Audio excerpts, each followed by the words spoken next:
So hello dear students, welcome back to this session of ICT Virtual Classroom. ICT Virtual Classroom के इस session में आप सभी का एक बार फिर से स्वागत है। आज की क्लास में बात करने जा रहे हैं क्लास 7 सब्जेक्ट साइंस के ऊपर, कक्षा 7 विषय विज्ञान के ऊपर। अपनी प्रीवियस क्लासेस में जो जो बातें हम सीख रहे थे उनको ही करेंगे कंटिन्यू, और आज की क्लास में सीखेंगे कुछ नई बातों को। मैं उम्मीद करता हूँ आप सबके सब फिट फाइन हेल्दी होंगे और बिल्कुल रेडी होंगे क्लास के लिए, और आप लोग जो बातें यहाँ से बताई जाती हैं उनको नोट डाउन भी करते होंगे, घर से रिवाइज भी करते होंगे और अपना पूरा ध्यान जो है इस क्लास पर लगा रहे होंगे, पढ़ाई पर अपने लगा रहे होंगे। आज की क्लास में भी कुछ इंपॉर्टेंट बातें करेंगे। आप सब लोग जो है अपना ध्यान सामने स्क्रीन पर बनाकर रखेंगे। हम चलते हैं स्मार्ट बोर्ड की स्क्रीन पर। तो अपने डिस्कशन में अभी तक हम लोग डियर स्टूडेंट्स मुंह से स्टार्ट करते हुए खाना की जो प्रोसेस है, फूड की जो प्रोसेस है, मुंह से स्टार्ट करते हुए एसोफेगस से होते हुए स्टमक से होते हुए, है ना, और अब हम लोग पहुंच चुके हैं स्मॉल इंटेस्टाइन में।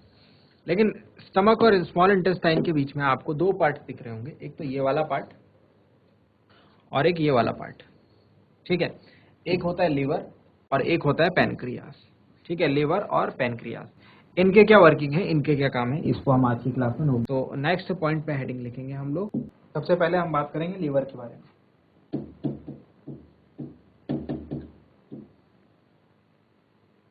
लीवर को हम हिंदी में कहते हैं यकृत।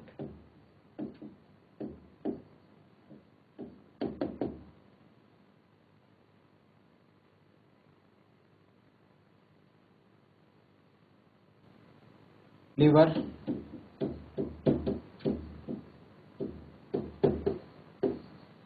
is an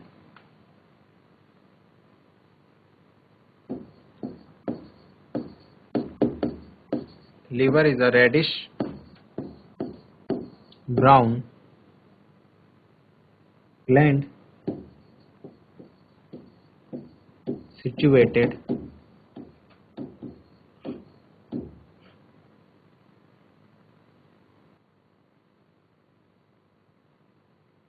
reddish brown gland situated in the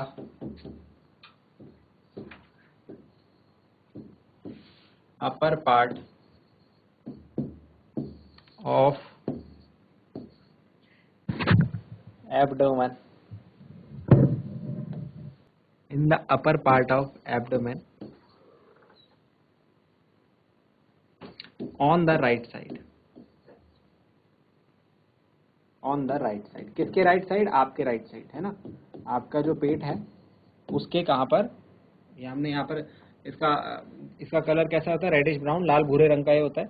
ठीक है, और एक ग्रंथि है, ग्लैंड है, situated in upper part of abdomen, हमारे पेट के ऊपर वाले पार्ट में, और राइट साइड में ये होता है। ठीक है, तो राइट साइड में जो है क्या होता है? हमारा लीवर होता है, दाईं तरफ। ठीक, इंपॉर्टेंट चीज याद रखनी है, it is the largest gland in our body. सबसे बड़ी ग्रंथि कौन सी हमारे शरीर की? हमारे शरीर की सबसे बड़ी ग्रंथि है लीवर, यकृत। तो याद रखना इस पॉइंट को, बहुत इंपॉर्टेंट पॉइंट है। It is the largest gland in the body. क्या काम होता है इसका? It secrets bile juice, bile juice को सीक्रेट करता है, बाइल जूस का रिसाव करता है। तो लीवर, यकृत, it is the largest gland in the body, हमारे शरीर की सबसे बड़ी ग्रंथि है। इट सीक्रेट्स बाइल जूस, और बाइल जूस किस में काम करता है? Helps in the digestion of fats, the digestion of fats. जो फैट्स हैं, वसा है, उनको पचाने में जो काफी ज्यादा हेल्प करता है हमारी, वो है बाइल जूस। ठीक है, तो बाइल जूस का रिसाव कौन करता है बॉडी में हमारी? वो करता है लीवर। ध्यान रखेंगे इस बात को। एक और चीज ध्यान रखना है, जो बाइल जूस है is stored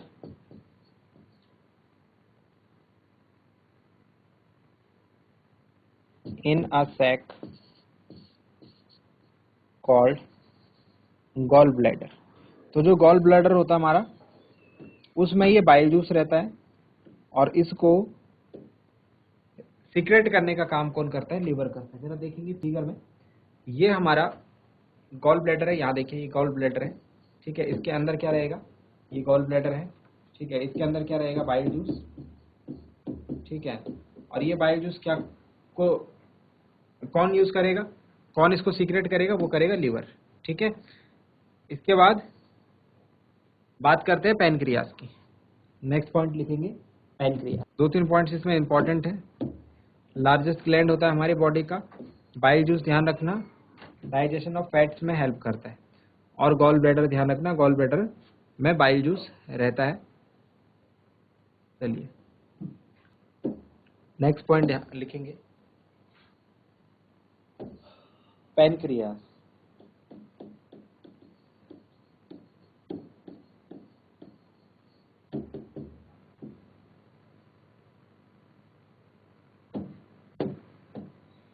पैनक्रियास में ध्यान रखना, इट इज द लार्ज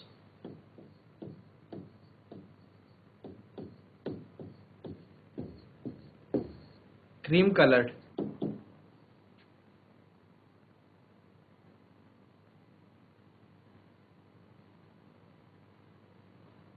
तो पैनक्रियास में सबसे पहले किस कलर का होता है? It is a large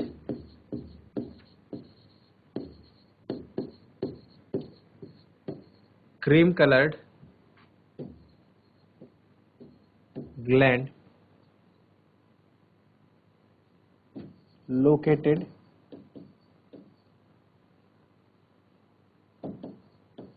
just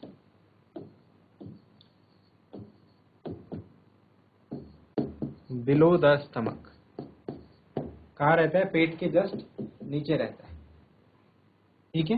ये रही इसकी पोजीशन, देखिए ये हमारा स्टमक है, पेट है, इसके जस्ट नीचे देखो ये क्या है? पैनक्रियास है, ठीक है। तो पैनक्रियास कहाँ रहता है हमारा? पेट के जस्ट नीचे रहता है, क्रीम कलर का होता है। इसका क्या काम होता है? इसमें एक जूस होता है जिसको हम कहते हैं pancreatic juice.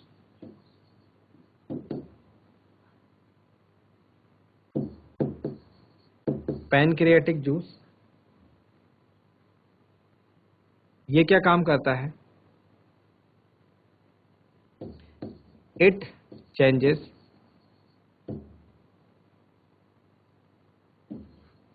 Carbohydrate comma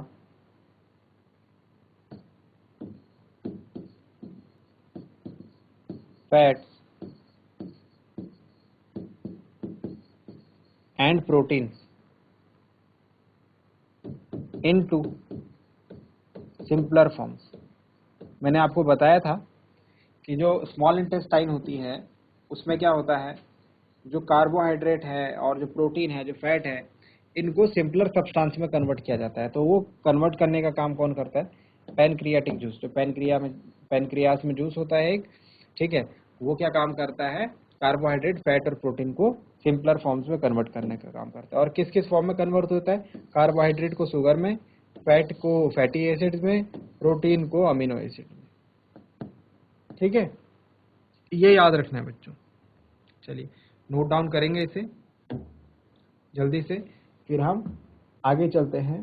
small intestine में जो एब्जॉर्प्शन, शोषण होता है, वो अवशोषण होता है, वो किस तरीके से होता है, और लार्ज इंटेस्टाइन को भी पढ़ेंगे। जल्दी से नोट डाउन करेंगे इसे।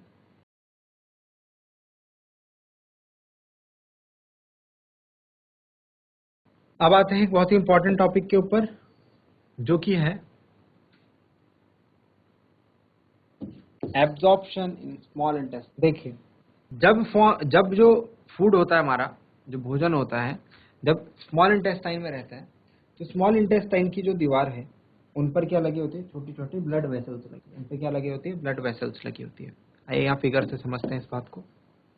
ये सारा तो समझ गए होंगे आप, जो मैंने यहाँ पर समझाने की कोशिश करी आपको। गॉल ब्लैडर हो गया, पैनक्रियाज हो गया, पैनक्रियाटिक जूस हो गया, है ना। इसके बाद देखिए जो स्मॉल इंटेस्टाइन है, स्मॉल इंटेस्टाइन को थोड़ा सा और बड़ा करते हैं। ये जो स्मॉल इंटेस्टाइन होती है, इसमें इस तरीके से ब्लड वेसल्स होते हैं। क्या होते हैं?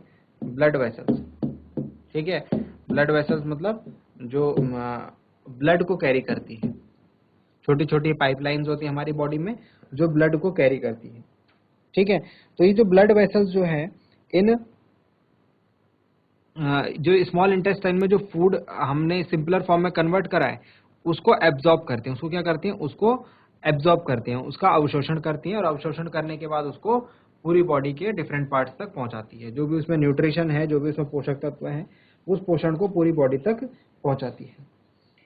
इसके लिए स्मॉल इंटेस्टाइन के अंदर की दीवार पर ऐसे छोटी छोटी उंगली नुमा संरचना होती है। कैसी होती है? ऐसी, फिंगर लाइक स्ट्रक्चर। क्या बोलते हैं इसको? Finger like structure. ऐसे ये इंटेस्टाइन के अंदर की तरफ से दीवार पर, कहाँ की तरफ से? अंदर की तरफ से दीवार पर क्या होता है? इस तरीके की छोटी छोटी उंगली नुमा संरचनाएं होती है, फिंगर लाइक स्ट्रक्चर होते हैं, जिनको हम क्या कहते हैं? इनको हम कहते हैं विल्ली।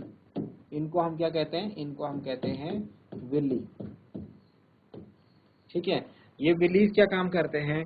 ये विलीज जो है एब्जॉर्ब करने का काम करते हैं। ठीक है, और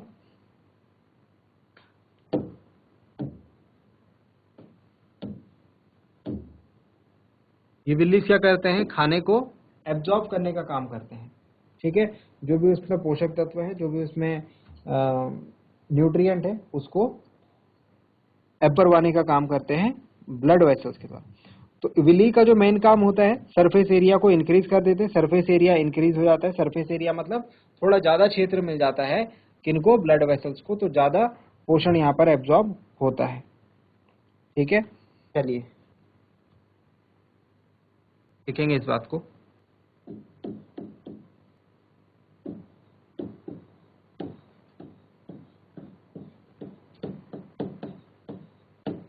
एब्जॉर्प्शन। एब्जॉर्प्शन में क्या होता है? एब्जॉर्प्शन में लिखेंगे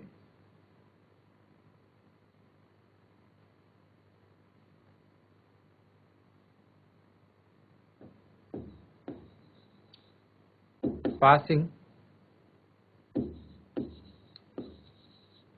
of digested food, passing of digested food into the blood vessels, into the blood vessels in the wall of intestine। जो आंत है, आंत की दीवार पर जो ब्लड वेसल्स हैं, ठीक है, वहां पर जो है, जो डाइजेस्टेड फूड होता है, पचा हुआ खाना जो होता है, उसको पहुंचने की जो प्रोसेस है, उसको एब्जॉर्प्शन कहा जाता है। ठीक है, विल्ली। इसके बाद क्या बताया था? विल्ली। विल्ली क्या होते हैं? Willey small finger like structure, small finger like structures होते हैं on the inner walls of intestine. आंत के अंदर की तरफ से जो दीवार होती है, उस पर स्मॉल फिंगर लाइक स्ट्रक्चर ये होते हैं। ठीक है, एक चीज ध्यान रखना, विल्ली का काम क्या होता है, ये जरूर ध्यान रखना। विल्ली क्या करता है?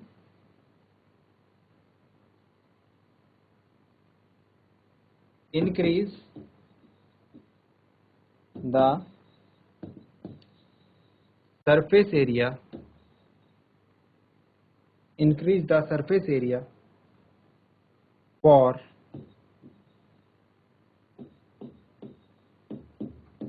absorption of the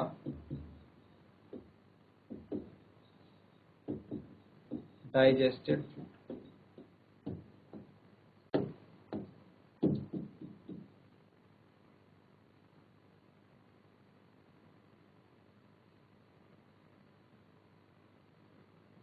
लास्ट ध्यान रखना, एसिमिलेशन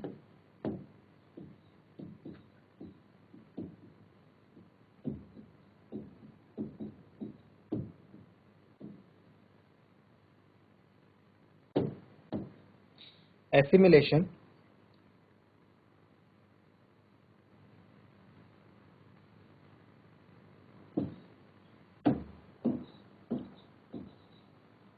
फॉर्मेशन ऑफ प्रोटीन्स या फिर प्रोटीन के जैसे बाय एब्जॉर्ब्ड, जिस खाने को एब्जॉर्ब किया गया है,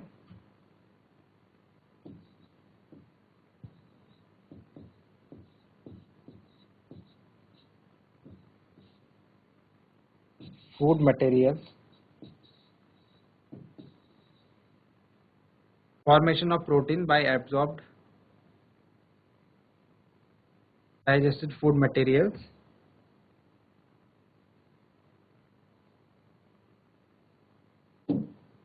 ठीक है, इसको हम कहते हैं एसिमिलेशन की प्रोसेस। नोट डाउन कर लेंगे इसे, ये है एब्जॉर्प्शन ऑफ फूड, इसे आप याद कर लीजिए, इसे आप नोट डाउन कर लीजिए। ये एक इम्पॉर्टेंट पार्ट होता है जो खाना हम खाते हैं और उससे हमको पोषण किस तरीके से मिलता है, कैसे हमारे सारे बॉडी के जो ऑर्गन्स हैं वो कैसे काम कर पाते हैं, वो यहाँ पर होता है, वो प्रोसेस यहाँ पर एक्सप्लेन करी है हमने। जरा जल्दी से नोट डाउन करेंगे।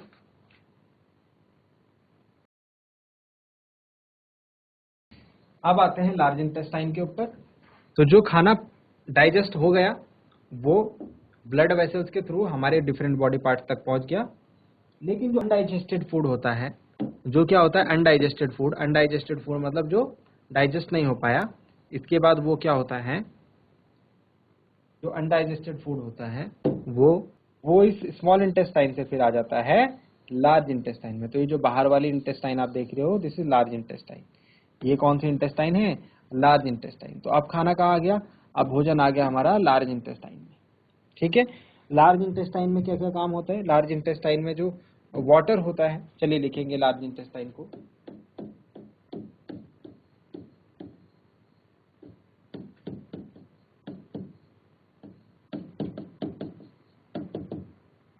बड़ी आंत, ठीक है, लार्ज इंटेस्टाइन मतलब बड़ी आंत। तो इसमें क्या होता है, ये चौड़ी होती है उससे, ठीक है, बट हाइट में छोटी होती है, 1.5 मीटर इन लेंथ। और छोटी आंत की लंबाई कितनी थी, वो थी 7.5 मीटर की। तो छोटी आंत लंबी होती है, बड़ी आंत छोटी होती है, ऐसे ध्यान रखना है आपको। बट ये बड़ी आंत इसलिए बोला जाता है क्योंकि ये चौड़ी ज्यादा होती है। देखो आप, ये देखिए कितनी चौड़ी है ना, बड़ी आंत जो है कितनी ज्यादा चौड़ी है, ये देखिए, और छोटी आंत ये रही, ठीक है। तो वाइडर होती है बड़ी आंत, और जो ब्रॉडर है वो होती है, थिनर होती है, वो होती है छोटी आंत, ठीक है। इस तरीके से ध्यान रखना। 1.5 मीटर के लगभग इसकी लेंथ होती है। जो इसका काम होता है वो ये होता है, it absorbs water and some salts from undigested food. जो अनडाइजेस्टेड फूड होता है उससे क्या करते हैं, उससे ये बड़ी आंत क्या करती है, कुछ वाटर और कुछ सॉल्ट्स को क्या करती है, एब्जॉर्ब करती है, ठीक है। और उसके बाद द रिमेनिंग, जो बचा हुआ वेस्ट होता है, the remaining waste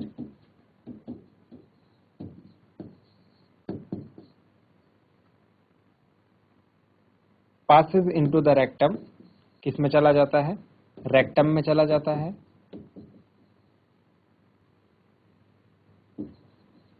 and remains there, और वहीं रहता है, किसके फॉर्म में, semi solid faces. And at last यहाँ पर एक प्रोसेस आएगी जिसको हम कहेंगे इजेशन। तो इंजेशन से पूरी प्रक्रिया स्टार्ट हुई थी और इजेशन पे पूरी प्रोसेस समाप्त हो जाती है। इजेशन में क्या होगा, इजेशन में द फेशियल मैटर